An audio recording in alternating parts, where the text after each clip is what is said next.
Mas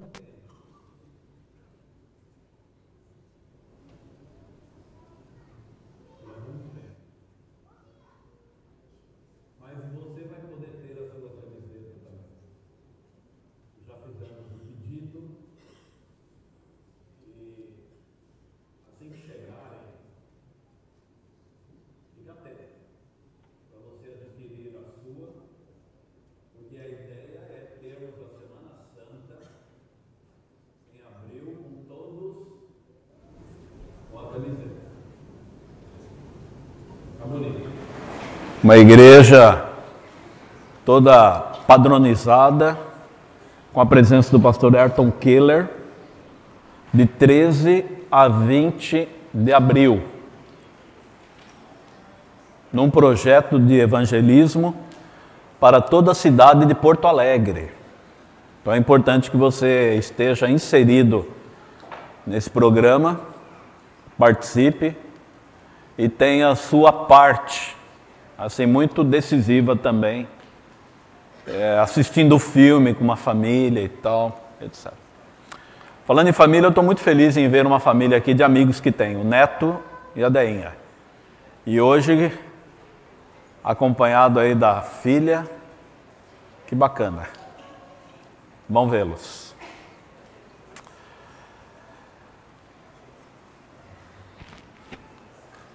Segue a nossa série de estudos da Bíblia sobre a igreja. Este é o 5º estudo sobre a igreja. E eu acredito que tem sido muito bom, porque eu noto a saída, eu noto durante a semana, eu escuto, leio quando você dá o feedback, e eu percebo de que as mensagens sobre a igreja têm suscitado novas ideias, preocupações, rumos. Então, é legal. Na verdade, a igreja não é um projeto humano. Igreja é um projeto bíblico. Está lá na palavra de Deus. Então, entender isso nesse mundo moderno, pós-moderno, contemporâneo, secular, é fundamental. Por que estamos aqui? E essa é a ideia. Você deve estar lembrado dessas apostilas. 2017 foi a primeira dos 10 dias de oração. 2018 foi essa segunda, que fala da família. E agora 2019 é essa terceira. E houve também neste ano um negócio inédito, que é a apostilazinha da criança. E foi legal durante esse mês de fevereiro, por 10 dias, perceber a movimentação infantil das crianças. Na primeira hora da manhã, antes de ir para a escola, estudando a apostila, fazendo oração. E vimos aí várias fotos de filhos, de filhas, sobrinhos, netos, que correram pelas redes sociais. Maravilha! Parabéns a você que participou.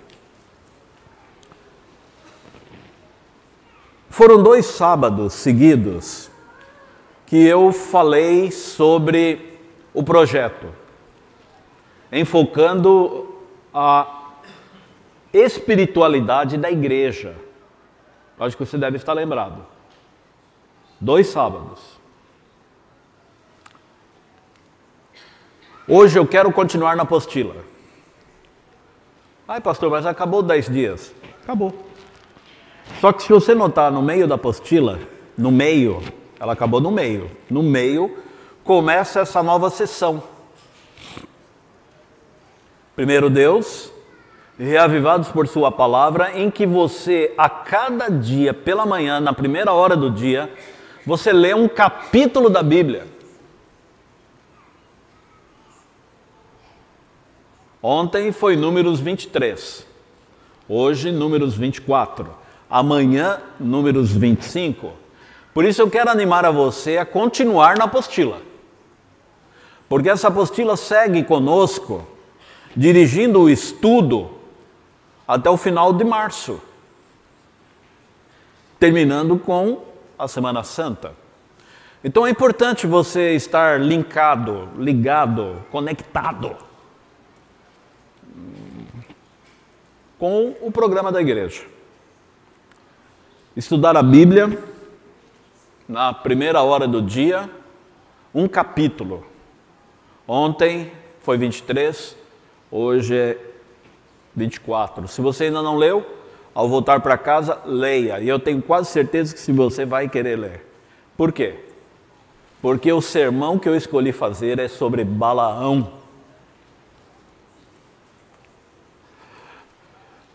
Tudo a ver com o capítulo. A história de Balaão, ela pega os capítulos 22, 23, 24 e 25. Então, essa é uma história muito intrigante da Bíblia. Por uma série de detalhes que nós não vamos mencioná-la toda, mas vale a leitura. Esse foi um camarada da Bíblia muito enigmático. E era um profeta de Deus, Balaão, um profeta. A Bíblia diz dele, fora da história, em 3 passagens bíblicas, coisas não muito boas, embora fosse um profeta de Deus. Diz dos caminhos de Balaão, segundo Pedro 2,15. E diz que esses caminhos não foram os melhores. Diz do erro de Balaão em Judas 11, o erro de Balaão. E finalmente Apocalipse fala do ensino de doutrinas de Balaão. Interessante.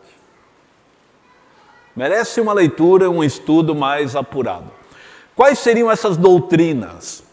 Ellen White, ela divide bem claramente num parágrafo o que Balaão incentivou. Primeiro foi armando ciladas contra o povo de Deus. Você pode imaginar isso, um profeta? Armar ciladas contra o povo de Deus? Não é à toa que o próprio nome de Balaão, no original hebraico, significa destruidor. Você acredita? É por isso que de vez em quando, é por isso que a gente nunca encontra por aí um irmão Balaão. Assim como Judas. Ninguém quer colocar o nome de Judas no filho. Balaão. Tem Abraão, Adão, Balaão, estou fora. Entendeu? Armou ciladas contra o povo de Deus. Diz a serva de Deus que também é doutrina de Balaão o ensino de comer alimentos imundos. Sério, é? Armar ciladas contra a igreja, mas também ensinar a comer alimentos imundos. Eu espero que nenhum pai ou mãe ou avô esteja sendo um Balaão moderno, né? Ensinando os filhos, os menores, a comer. Não. Você quer que coma coisa boa. E finalmente a prática da imoralidade sexual. Balaão.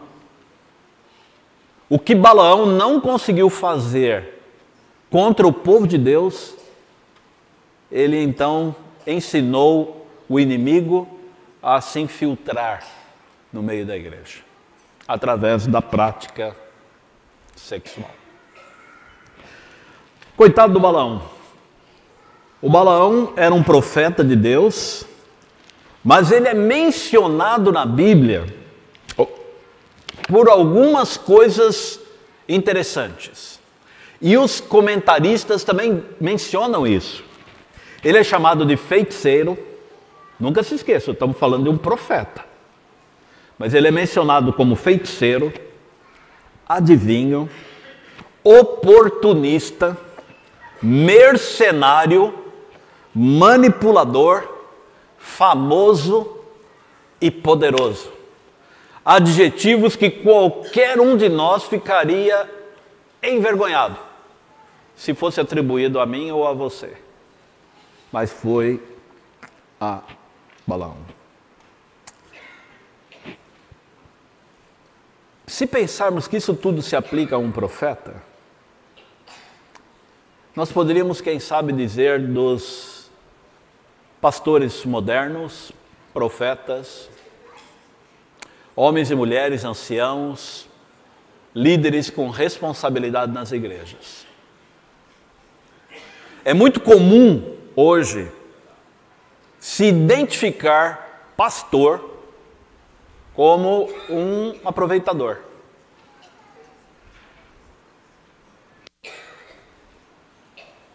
É muito comum por aí se dizer que pastor vive bem, com o dízimo dos irmãos.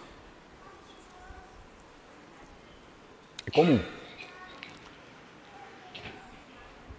Mas também pouca gente se dá conta dos grandes perigos que um pastor tem. Eu li um livro algum tempo atrás, eu até procurei lá na minha biblioteca e eu não achei esse livro. E eu então acho que esse livro eu emprestei, eu dei para alguém e não voltou. Mas não achei o livro. O livro diz dos 3 P's do ministério. Você sabe quais são os 3 P's do ministério moderno que derrubam qualquer pastor? Prata, perna, saia, sim, perna de mulher, e poder. Interessante, né?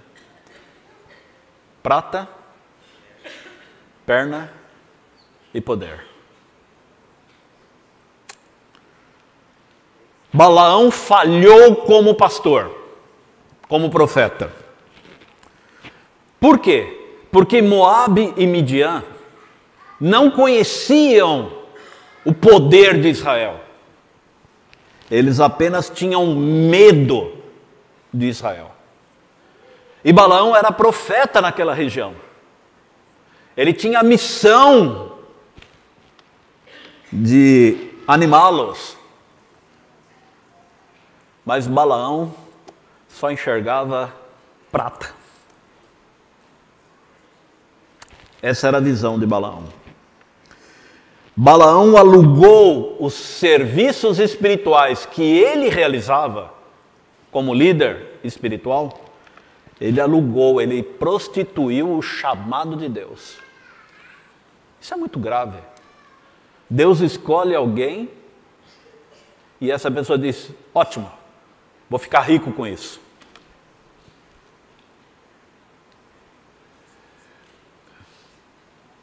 Você dificilmente vai ver um pastor por aí rico.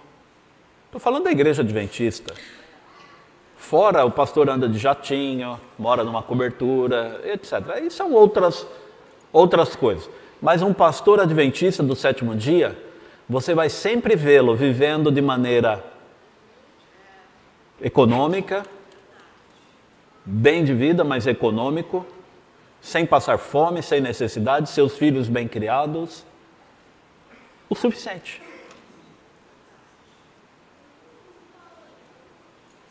Quando surge um ou outro por aí, é porque você deve olhar a herança, a família, alguma coisa envolvendo a família dele ou da esposa dele. Eu, como casei com uma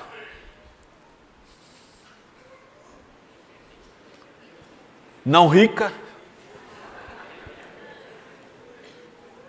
né, amor? Mas eu não tenho que reclamar da vida. Você entendeu? Nunca me faltou nada. E meus filhos cresceram sempre tendo orgulho do ministério do pai. E eu acho que não deve ser à toa que eles optaram pelo que optaram, de casamento e de trabalho. Interessante.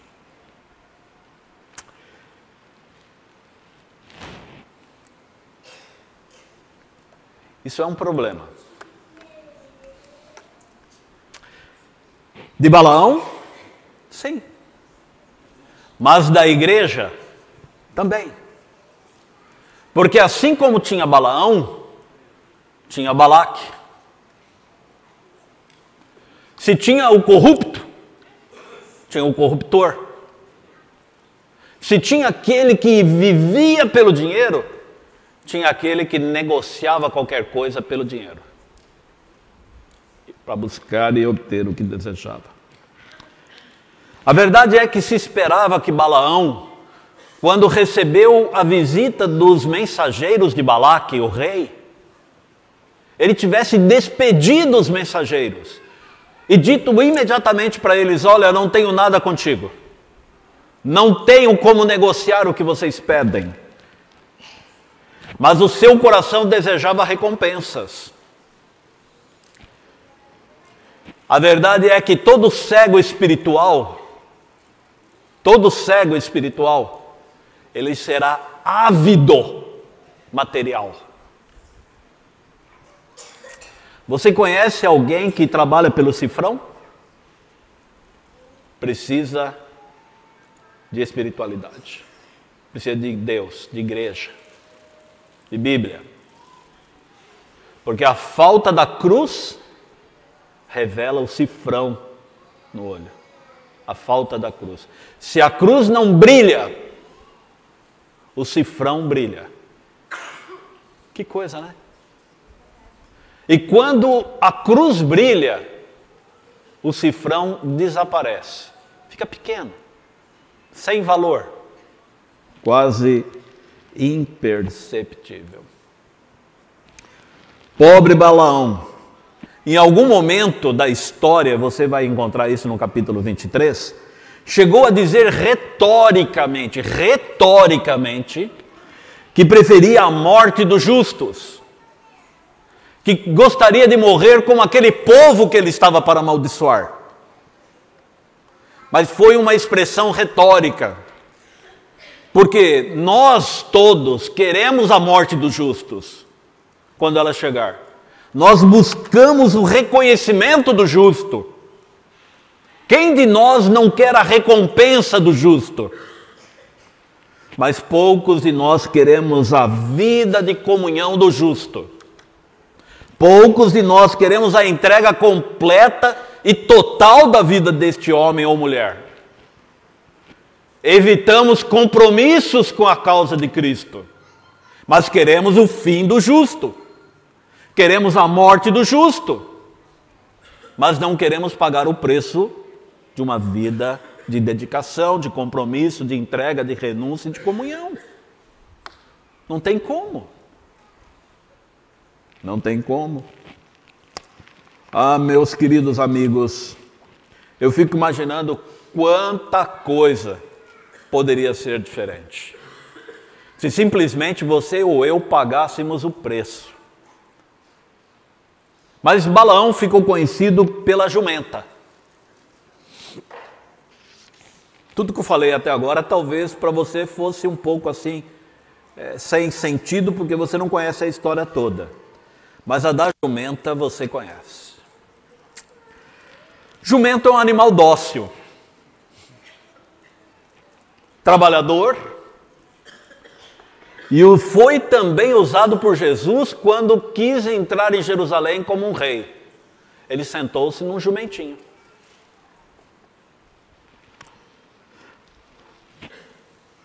Agora Balaão, quando foi ao encontro de Balaque, ele senta numa jumenta, e o detalhe da história é muito interessante.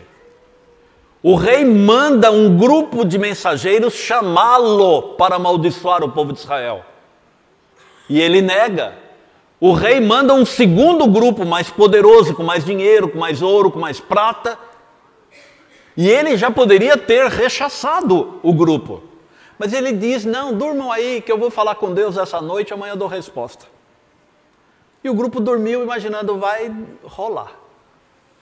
Só que quando amanheceu o sol, o profeta não acordou, eles perceberam que eles resolveram voltar para o rei. Quando Balaão descobre que o grupo de mensageiros tinha ido embora, ele senta na mula ou na jumenta e pé na estrada atrás do grupo, porque agora eu topo. Por esse dinheirão, eu topo. E aí diz a Bíblia que enquanto viajava montado no meio do caminho, Balaão vê o anjo do Senhor. Às vezes nós imaginamos que essas pessoas que só têm cifrão, vivem para o trabalho, têm outros objetivos na vida. Eu tenho um amigo muito próximo que ele só pensa em mulher. Impressionante. Toda vez que eu converso com ele, ele fala de mulher. Mas eu gosto dele, é um amigo. Mas o que nós vamos fazer? Não, continua amigo dele, sempre troco mensagens e tal, mas o assunto dele é mulher. E toda vez que eu entro lá na rede social dele, é uma mulher diferente. E ele fotografa, ele não tem nenhuma dificuldade em fazer isso, ele expõe. Eu fico com dó das meninas, né, que entram na coleção. Mas ele é assim. Essas pessoas, embora tenham outros objetivos na vida, Deus não as abandonou. Balaão foi assim. Indo atrás do dinheiro, para amaldiçoar o povo de Israel, Deus dá para ele a visão de quem? Do anjo no meio do caminho. E diz a palavra de Deus que este anjo não é um anjo qualquer. Na tua Bíblia está escrito anjo do Senhor com letras maiúsculas. Sabe por quê? Porque esse anjo do Senhor é Jeová, o próprio Cristo, apareceu para Balaão no meio do caminho. Que coisa, irmãos. Quando eu vejo isso, eu fico imaginando quanto amor, misericórdia e bondade de Deus em querer salvar alguém. Salvar alguém. Mas o detalhe é que Deus abre os olhos de Balaão só depois que abriu a boca da jumenta. Parece que a história é mais ou menos esta: uma jumenta profeta e um profeta jumento.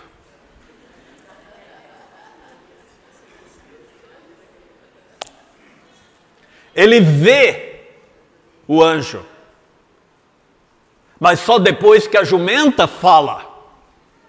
E ele discute com a jumenta. Sabe, irmãos, alguns de nós somos pior que o jumento. Porque ainda a jumenta foi usada por Deus, falou com um profeta e disse: por que você me bate tanto? Eu te sirvo sempre. Alguns de nós somos profeta jumento ou jumento profeta. Não pode. E quando eu vou para a Bíblia, interessante que eu percebo que o mesmo Deus que pôs palavras na boca do profeta para ele abençoar o povo quando queria amaldiçoar, é o mesmo Deus que colocou palavras na boca da jumenta. Você percebe? Deus atuando num pobre animal e atuando no ignorante profeta. Que coisa! E olhando a Bíblia nos detalhes, me chamou a atenção uma coisa, que quando Balaão fala, ele parece que demonstra, ele ou quer demonstrar uma certa intimidade com o Senhor, com Deus. É verdade. Capítulo 23, verso 4 e 5 diz que Deus o encontrou e colocou em sua boca a mensagem. Depois, mais para frente, ele diz: fique aqui um pouquinho enquanto eu vou ali conversar com Deus. E no capítulo 24 ele diz que o Espírito de Deus desceu sobre Balaão. Ou seja, assim. Ou querendo demonstrar para o rei que ele era de fato a pessoa certa para amaldiçoar o povo. Mas num paradoxo, porque ao mesmo tempo que ele demonstra ou quer demonstrar que era a pessoa certa, ele diz assim: eu só vou dizer o que Deus mandar. Eu só vou falar o que Deus colocar na minha boca. Eu só vou fazer o que o Senhor ordenar. Um cara confuso espiritualmente. Me chama a atenção uma coisa: que animais parecem ser mais obedientes do que homens. Você acredita nisso? É. O jumentinho que Jesus usou. Que obediente. Era para entrar em Jerusalém e lá foi ele. O jumento de Balaão, ele brigou lá por quê? Porque não era para avançar. Ele estava vendo o anjo e não avançava, mas obedeceu. O galo com Pedro, naquela noite, cantou mais de uma vez. Por quê? Obedecendo, porque isso era para despertar Pedro. E o corvo que levou comida para Elias no deserto, todo dia, de manhã e à tarde, pão e água, ó, um sanduíche saboroso para você no bico da ave, ó. Pá. Que obediência, irmãos. A pomba de Noé na arca, que saiu procurando um lugar e volta com uma folhinha, um galho. E o peixe de Jonas, o fujão que vai numa direção, é engolido e vomitado na direção original. É, meus queridos, a verdade é que os animais obedecem melhor que o ser humano. E a verdade é que todos são símbolos do amor e do cuidado de Deus para salvar você de você mesmo. Porque de caso contrário, nós seríamos tanto perdidos quanto Balaão ou qualquer um outro. Então Deus tem que usar um jumento para despertar espiritualmente um outro jumento. Deus tem que usar um peixe para engolir um profeta e vomitá-lo na outra praia, dizendo: é em direção a Nínive que você tem que ir. Será que Deus, nos dias que a gente vive hoje, não usa também coisas excepcionais, diferentes? Ah, com certeza usa. Talvez aquela pessoa que você não dá muito crédito, que você não valoriza tanto, e Deus tem por meio daquela pessoa uma palavra, um conforto, um redirecionamento na sua vida. Por quê? Porque Deus ama tanto você, que se preciso for, Ele vai usar um bicho para te despertar na fé, para você acordar, porque Ele quer salvar você, Ele não quer perder você. Eu fico imaginando, irmãos, que privilégio. Balaão viu a Cristo. Só que foi ver a Cristo depois do animal. Quem viu a Cristo primeiro foi a jumenta. Um bicho teve o privilégio de ver o Senhor Jesus. E Balaão não via. Até que finalmente ele consegue enxergar o próprio Filho de Deus. Quem foi Balaque, o rei? Balaque era um rei inteligente. Algumas características: inteligente, astuto, persistente, estratégico, perseverante. Por isso, eu tenho que alertar você: você nunca vai conseguir vencer o inimigo. Ele é muito astuto, ele é muito inteligente, ele é estratégico, ele é perseverante, ele não desiste. Então, a única maneira de vencê-lo é em Cristo. Não tem saída. Alguns de nós vivemos lutando contra o inimigo. Alguns de nós ficamos brigando com... Não. A tua briga é para não soltar da mão de Jesus. E tem que ser esta. Porque enquanto você estiver preso à videira verdadeira, seiva estará correndo. Mas Balaque? Balaque foi o exemplo de que não dá certo. Balaque era rei moabita, e Moabe não se entendia com Midian, o outro grupo de habitantes daquela região. Mas contra Israel, Balaque astutamente conseguiu aliança entre Moabe e Midian. E eles unidos decidiram chamar Balaão, trazer um profeta famoso, inteligente, poderoso, que custava caro, para amaldiçoar o povo que estava acampado nas campinas. Que coisa, né, irmãos? Às vezes nós ficamos meio iludidos com cantores famosos, com pregadores persuasivos, carismáticos. Eu quero dizer para você que tudo isso custa caro, que tudo isto tem um preço, que todos estes, talvez o olhar brilhe por outra coisa, não pela cruz. Talvez brilhe pelo cifrão. Mas de quando em vez se escuta no meio da igreja, jovens ou não, dizendo assim: pastor, vamos chamar cantor fulano. Pastor, vamos convidar o pregador fulano. Será que é isso que precisamos como igreja? Talvez precisemos entender que Deus busca o brilho da cruz e não qualquer outra coisa. E não qualquer outra coisa. Quando Balaão chega com Balaque, qual é a orientação deste profeta mercenário? Irmãos queridos, capítulo 23, verso 1, diz que Balaão disse a Balaque: construa para mim 7 altares e prepare 7 novilhos e 7 carneiros. Você acredita no que leu?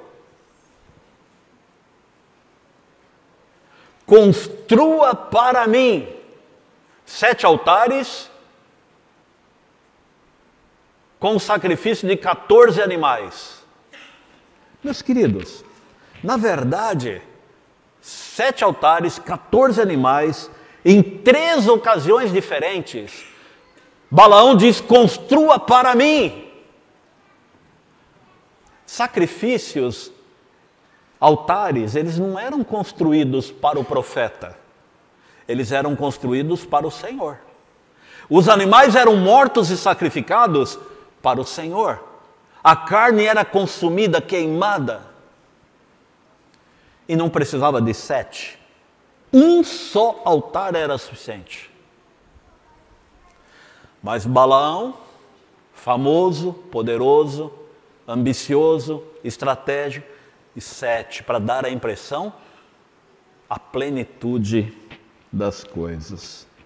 E também traduzindo a ideia de que aqueles altares estavam sendo levantados, não era para o Senhor mesmo, era para exaltar e reconhecer o poder do profeta, o poder do pastor.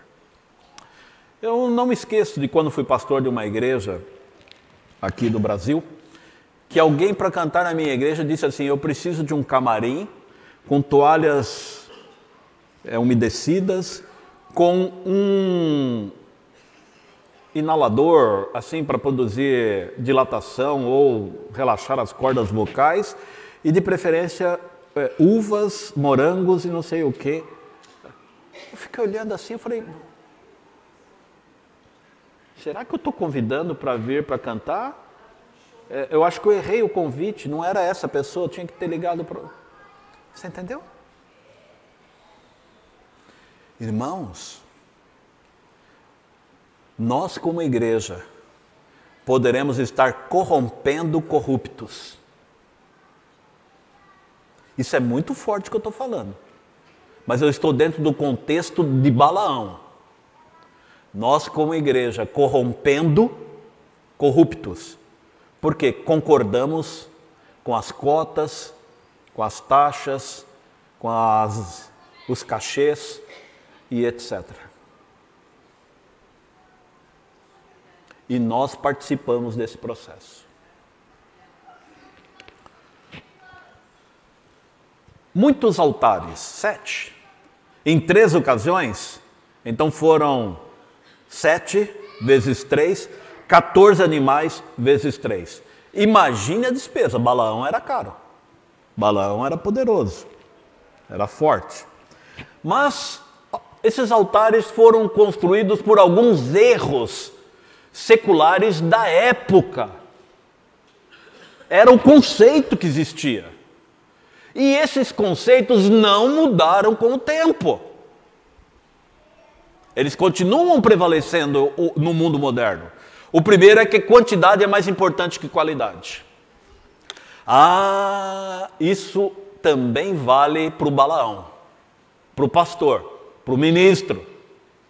Por quê? Minha igreja tem 1.500 membros. Quantidade. Minha igreja arrecada de dízimo tantos mil reais. Minha igreja batiza por ano tantas pessoas. Quantidade, número, relatório, expressão de poder, de conquista. É mais importante que a qualidade. Vivemos num mundo secular, materialista, e a influência, muitas vezes, gira em torno das paredes, e vai contaminando, e vai... Não, irmãos. Nunca quantidade foi mais importante que qualidade. Deus dá importância à quantidade, mas quantidade com qualidade. Prioritariamente, qualidade. Segundo, ofertas, sacrifícios são mais eficazes que o coração sincero e obediente. Isso existe hoje. Fazer sacrifício, dar o dinheiro, isso tem mais valor do que um coração obediente, sincero, entregue a Deus. Sabe, irmãos, eu nunca esqueço de um dia de um irmão da igreja que chegou para mim e disse assim: pastor, quanto é que está faltando para terminar a construção? E eu estava construindo uma igreja, e eu falei tanto. Ele falou: pastor, está aqui o cheque.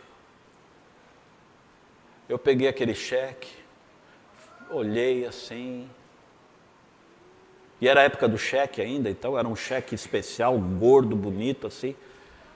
E eu me lembro bem disso, eu olhei assim e falei: irmão, isso aqui é oferta ou é dízimo? Foi a primeira pergunta que eu fiz. Isso é oferta ou é dízimo? Pastor, cavalo dado não olha os dentes. Foi a resposta. Era um gaúcho. Era um gaúcho. Cavalo dado não olha os dentes. Falei: pois então, está aqui o teu cavalo. O dia que você puder explicar direitinho isso para Deus, não é para mim não, para Deus, você pode procurar. Pastor, que é petulância, hein? Falei: não, eu só quero ser obediente a Deus, ser fiel. E não quero manchar a minha igreja com isso. Não, pastor, e tal, e tentou ainda argumentar. Falei: eu só pego se for oferta. Oferta. Dízimo. Não vou contaminar um dinheiro com o outro. Sabe, irmãos, às vezes a gente fica se iludindo com algumas coisas. E aqui eu vou fazer um rápido, né? Você, quando calcula o seu dízimo, você olha e vê, é um valor muito alto. Aí você faz assim: eu vou dividir isso aqui de dízimo e a outra parte para ajudar os pobres. Cuidado, amigo. O brilho do teu olho não é a cruz.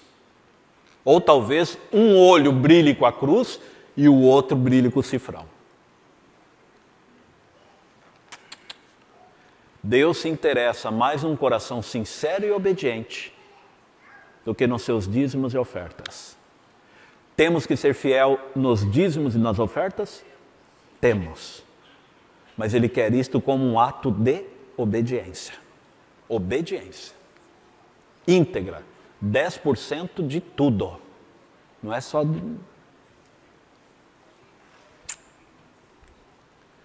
Ah, meus queridos, quando eu olho para a Bíblia, eu vejo que um só sacrifício seria suficiente. Por quê? Porque o povo de Israel, lá no deserto, no santuário, era um só sacrifício.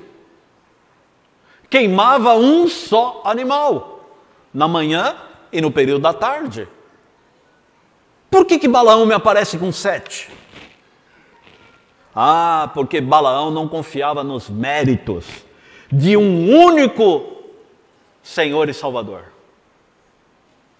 Você percebe a dissimulação espiritual e material junto? Porque um só Senhor e Salvador é muito pouco. Eu tenho que estar junto nessa.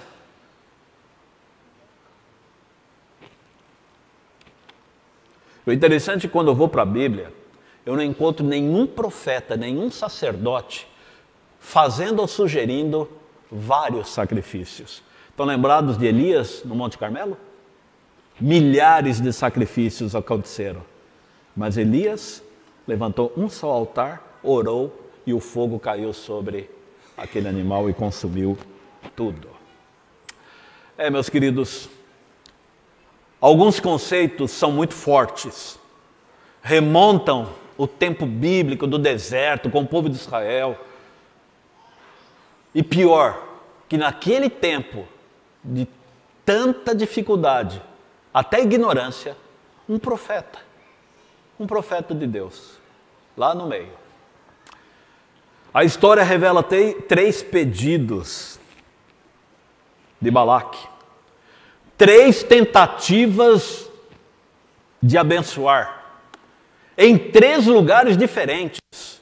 Quando Balaque percebeu que Balaão não abençoou da primeira vez, ele disse, não, aqui não, vamos lá para o outro lado, naquela outra montanha. A bênção não pode acontecer aqui, a maldição não pode acontecer aqui, então vai acontecer lá, vamos para o outro lado. E Balaão vai. E chega lá e diz, eu só vou falar o que Deus ordenar. Ele estava afim, era da grana que o rei tinha para dar. Você entendeu? 3 bênçãos, mas finalmente 3 frustrações. Porque chegou ao ponto do rei ficar tão bravo com ele, que disse, fuja daqui. Fuja daqui. E a tua igreja? O que é? Tirando agora o foco de Balaão, de Balaque e da jumenta. Vamos falar do povo. Lá embaixo, na campina, que era o objetivo de Balaão amaldiçoar, que era o desejo do rei que fosse amaldiçoado. Diz a palavra de Deus que a igreja, débil e defeituosa, precisando ser repreendida, advertida e aconselhada, é o quê? É o quê, irmãos? O único objeto de Cristo na terra, ao qual ele confere sua suprema consideração. Ah, meus queridos, vamos ver na história. Aí, você está com o livro de Números aberto, capítulo 23. Números 23, versos 8 e 9, e depois o 19 e 23. A primeira bênção e a segunda bênção. E não vamos ter tempo de ler a terceira, mas seria tão legal também. Mas a primeira e a segunda já dá para ver alguma coisa. Capítulo 23, versos 8 e 9. Como que posso amaldiçoar a quem Deus não amaldiçoou? Como posso pronunciar ameaças contra quem o Senhor não quis ameaçar? Dos cumes rochosos eu os vejo, dos montes eu os avisto, e vejo um povo que vive separado e não se considera como qualquer nação. Verso 19. Deus não é homem para que minta, nem filho de homem para que se arrependa. Acaso ele fala e deixa de agir? Acaso promete e deixa de cumprir? Recebi uma ordem para abençoar, e ele abençoou, e eu não posso mudar. Nenhuma desgraça se vê em Jacó, nenhum sofrimento em Israel. O Senhor seu Deus está com eles. O brado de aclamação do rei está no meio deles. Deus os está trazendo do Egito. Eles têm a força de um boi selvagem. Não há magia que possa contra Jacó, nem encantamento contra Israel. Ah, meus queridos, é lindo perceber que o olhar de Deus é diferente do meu olhar.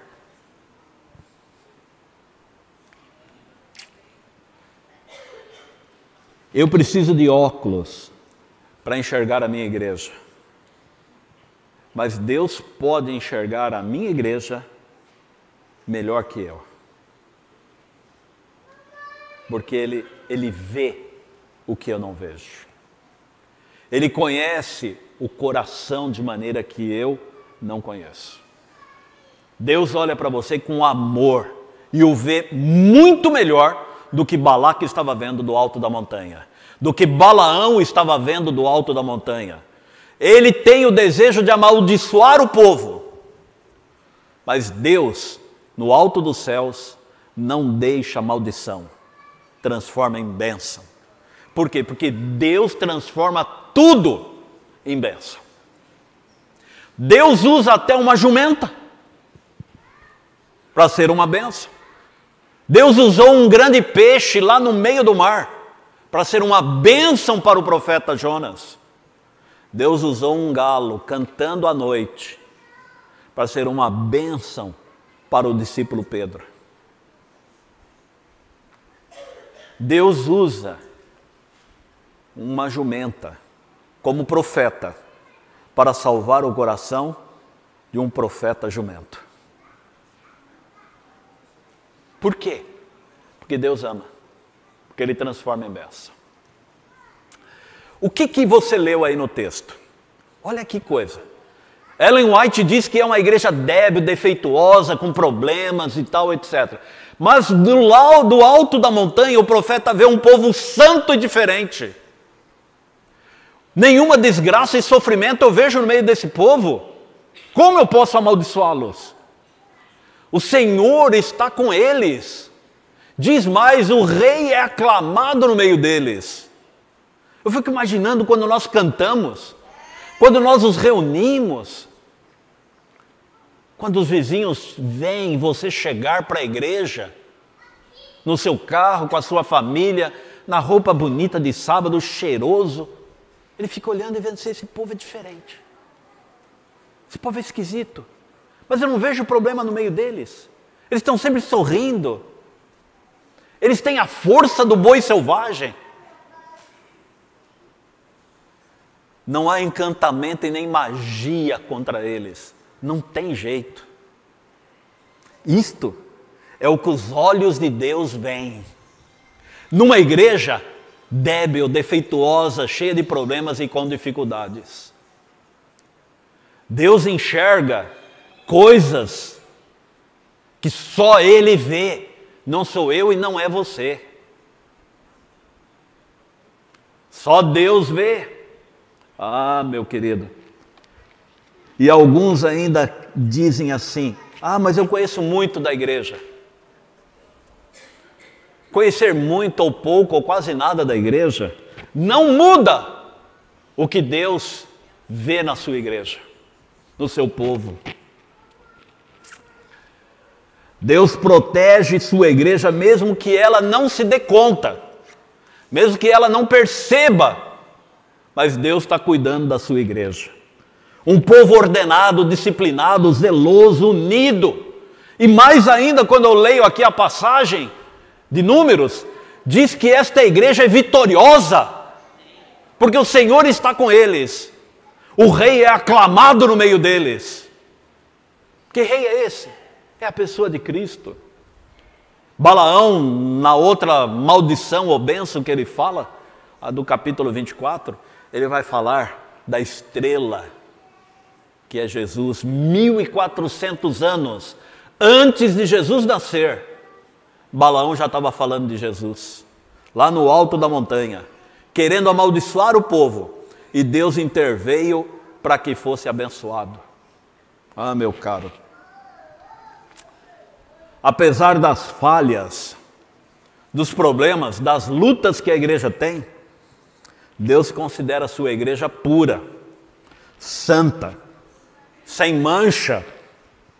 E tem mais, quando você vai para a Bíblia, você não vê Deus criticando o seu povo para os estrangeiros. Pelo contrário, para os estrangeiros, Ele só fala bem do seu povo, da sua igreja. Uma curiosidade. Em Números capítulo 14, verso 22, Deus diz que ama o seu povo, mesmo tendo ele cometido 10 pecados. Eu acho que em 40 anos de deserto, 10 pecados é muito pouco. Mas Deus diz isso, que mesmo por causa de 10 pecados, Ele ainda os ama. Foram muito mais que isso, mas Deus só enxergava 10. E mesmo assim, os amava. E os ama. Meu querido, Deus muda e não cumpre a sua palavra apenas em uma situação. Quando um pecador se arrepende e muda de caminho. Aí ele faz o quê? Ele muda a sua palavra. Isso é extraordinário. Deus não mente, não muda, mas há um momento em que ele muda. Quando o pecador se arrepende. Aí ele muda. Aquilo que ele prometeu que seria destruir, ele então não cumpre. E ele trabalha pela salvação. O problema é que nós muitas vezes abandonamos a Deus. Somos nós que fugimos de Deus, porque Ele não nos deixa, e Ele tem uma visão extraordinária de nós, mas nós olhamos para Ele e o enxergamos. Que pena. Por isso eu quero animar a você a pensar que trocar de igreja não resolve, trocar de casa não resolve, trocar de marido ou de esposa não resolve, porque isso tudo só dificulta o trabalho de Deus no seu coração. Deus quer trabalhar com a sua natureza de uma tal forma para transformar você.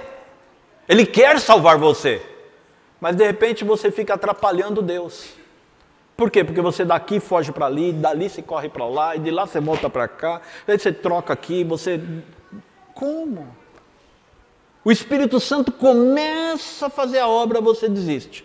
Você pula fora. E aí não consegue. Alguém outro dia disse para mim que trocar de mulher é só trocar de problema. Eu acho que trocar de homem também é só trocar de problema. Dificulta o trabalho de Deus no coração. Dificulta. Se humilhe. Se sujeite. Com oração. Permita que Deus faça a obra. Ele prometeu mudar. Mas você tem que permitir que isso aconteça. Último verso que eu quero ler com vocês nessa manhã. 1 João,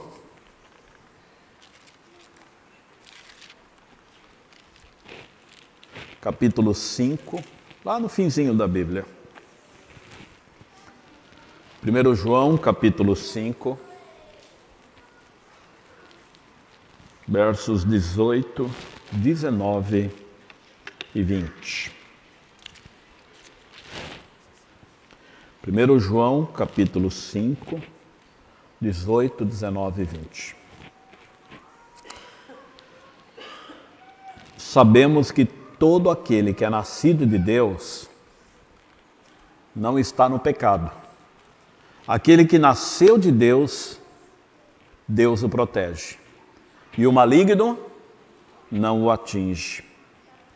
Sabemos que somos de Deus e que o mundo está todo sob o poder do maligno, isso é verdade. Mas sabemos também, o verso 20, que o Filho de Deus veio e nos deu entendimento, para que conheçamos aquele que é o verdadeiro. E nós estamos naquele que é o verdadeiro, em seu Filho Jesus Cristo. Este é o verdadeiro Deus e a vida eterna. Outro dia alguém chegou para mim pedindo oração e disse assim: pastor, preciso que o senhor ore por mim. Eu falei: o que está acontecendo? Disse: pastor, fizeram um trabalho para mim.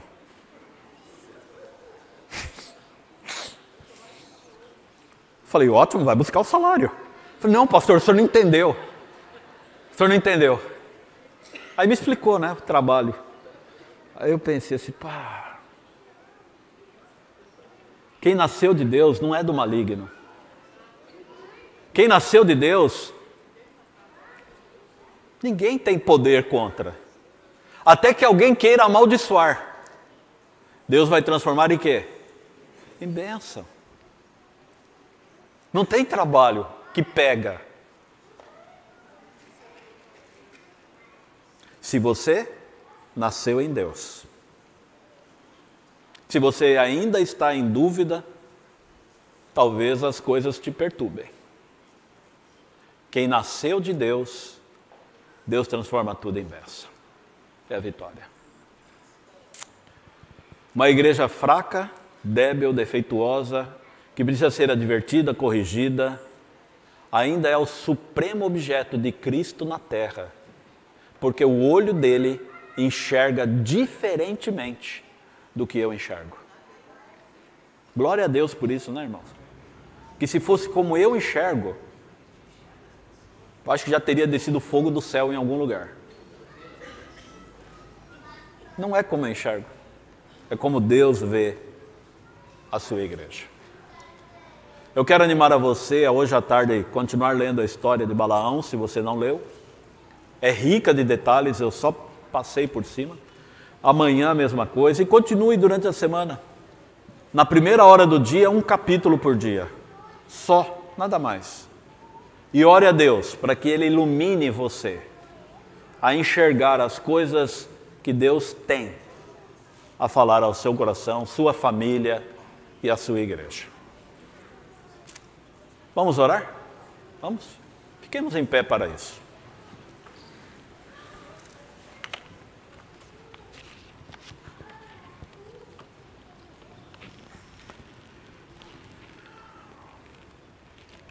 Nosso Pai,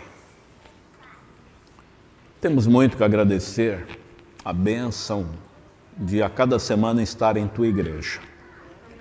Mais ainda, também o privilégio de tê-la como centro da nossa vida, da nossa família, do nosso trabalho. A igreja, sendo o centro, tudo mais gravita em torno para a Tua honra e glória. Pedimos a Tua bênção para que a Tua igreja continue sendo forte, santa, sem mácula, com a força do boi, e ela possa brilhar, não só no nosso coração, mas também brilhar na vizinhança, na cidade de Porto Alegre, nas pessoas que ainda não entregaram o coração a Jesus e gravitam em torno dela. Que nós possamos, Pai, sermos invencíveis, porque nascemos em Cristo. Dê a Tua bênção e a Tua paz a outros que não estão aqui e nos acompanham pela internet. Dê a Tua bênção a outras famílias que estão fora de Porto Alegre. Enfim, Senhor, Teus filhos estão em toda parte. Cuida deles e da Tua igreja. Despede-nos agora em paz, leve-nos de volta para casa em segurança e nos dê um restante de sábado feliz e abençoado em nome de Cristo. Amém, Senhor.